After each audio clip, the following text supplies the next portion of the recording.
관세 전쟁을 선언했던 트럼프 미국 대통령이 멕시코와 캐나다에 대한 관세를 한 달간 유예하고 협상에 나서기로 했습니다. 워싱턴 연결해서 자세한 내용 들어보겠습니다. 정호윤 특파원. 네, 워싱턴입니다. 미국은 당초 현지 시간으로 내일부터 멕시코와 캐나다에 대해 25%의 관세를 부과하기로 했는데요. 트럼프 대통령은 시행을 하루 앞둔 오늘 오전 셰인바움 멕시코 대통령과 통화하고 관세 부과를 한 달간 유예하기로 했습니다. 트럼프 대통령은 멕시코가 마약과 불법 이주민 단속을 위해 10,000명의 군인을 파견하기로 했다는 점을 유예 결정의 이유로 들었는데요. 트럼프 대통령의 말 들어보시죠. And they've agreed to put in 10,000 soldiers permanently, like forever, 10,000 soldiers at their side of the border and stop fentanyl and illegal aliens from coming into our country. 양국 정상은 앞으로 한 달간 통상과 보안 문제 등을 두고 협상을 이어가기로 했습니다. 전면 관세 부과 여부는 이 협상 결과에 따라 최종 결정될 것으로 보입니다. 클라우디아 셰인바움 멕시코 대통령의 말입니다. ¿Cuánto tiempo? Le dije, bueno, vamos a ponerlo en pausa un mes y estoy segura que en este mes vamos a poder dar resultados. Buenos resultados a su pueblo, buenos resultados al pueblo de México.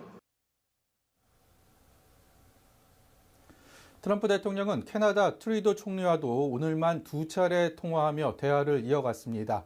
역시 25% 관세를 예고했던 캐나다에도 한 달의 유예 기간을 두기로 했습니다. 캐나다는 관세 폭탄을 피하기 위해 10,000명의 병력과 13억 달러를 쏟아부어 국경을 강화하겠다는 카드를 꺼내들었습니다.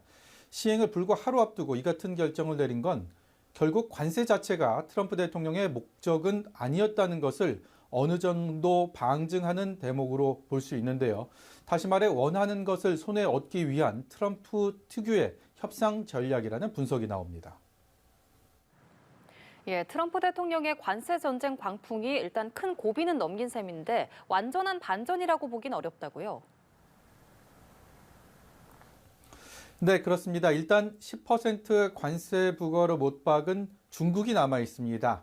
멕시코와 캐나다는 트럼프 일기 자유무역 협정을 맺으며 미국과는 적어도 무역 면에서는 공감대가 형성된 국가였죠.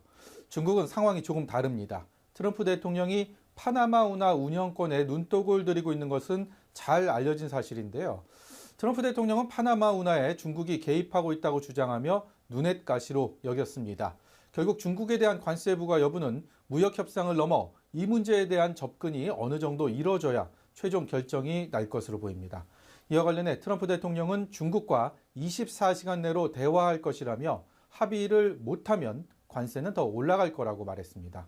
뿐만 아니라 유럽연합에 대한 관세 부과도 곧 이뤄질 것이라고 밝혀 트럼프발 관세 전쟁은 여전히 현재 진행형이라는 데 무게가 실립니다. 한편 관세 전쟁이 숨고르기에 들어가면서 뉴욕 증시는 낙폭을 줄인 채 마감했고 어제 폭락했던 가상화폐 비트코인은 다시 10만 달러 선을 회복했습니다. 지금까지 워싱턴에서 연합뉴스TV 정호윤입니다.